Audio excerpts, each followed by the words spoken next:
On November 23rd today, the Catholic Church honors the abbot Saint Columbanus, also known as Saint Columban, an originator of Ireland's unique monastic tradition, who went on to serve as a missionary to continental Europe during the early Middle Ages.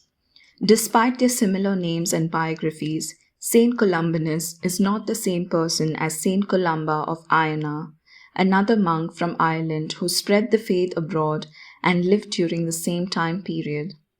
In a June 2008 general audience on Saint Columbanus, Pope Benedict XVI said he was a man of great culture who also proved rich in gifts of grace.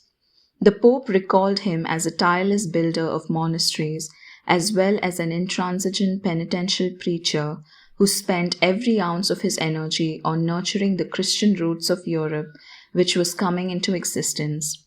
With his spiritual energy, with his faith, with his love for God and neighbor, Saint Columbanus truly became one of the fathers of Europe. According to Pope Benedict, the course of the Irish monk's life shows us even today the roots from which our Europe can be reborn. Born during 543 in the southeastern Irish region of Leinster, Columbanus was well educated from his early years. Handsome in appearance, he was tempted by women and was eventually advised by a nun to follow her example and flee from temptation by embracing monasticism. His mother disapproved of this intention, but his will prevailed even when she tried to prevent him from leaving home. The aspiring monk studied initially with Abbot Sinel of Columbanus before moving on to a monastery headed by the abbot, later canonized as Saint Comgall. It was under his direction in the Abbey of Bangor in County Down that Columbanus formally embraced the monastic calling as one of a growing number of monks drawn to the Bangor community's ascetic rigor and intellectual vitality. Though Columbanus was known as a dedicated monk and scholar, around the year 583 he felt called to undertake foreign missionary work. Initially denied permission by the abbot, he was eventually allowed to depart with a band of 12 men with whom he sailed to Britain before reaching France around 585. There they found the church suffering from barbarian invasions and internal corruption. Received with favor by King Gontram of Burgundy, Columbanus and his companions found a monastery in an abandoned Roman fortress. Despite its remote location in the mountains, the community became a popular pilgrimage site and also attracted so many monastic vocations that 2 new monasteries had to be formed to accommodate them.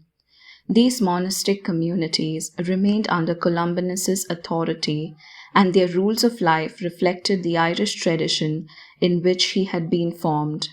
Meanwhile, as they expanded, the abbot himself sought greater solitude, spending periods of time in a hermitage and communicating with the monks through an intermediary.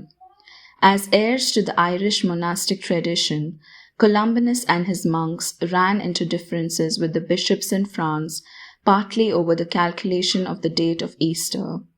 He also met with opposition from within the French royal family because of his insistence that King Thierry should not live with a woman outside of wedlock.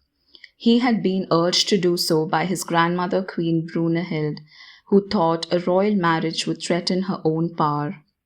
Columbanus's moral stand for marriage led first to his imprisonment, from which he escaped, but the king and his grandmother had him driven out of France by force, and they separated him from his monks by insisting that only those from Ireland could accompany him into exile.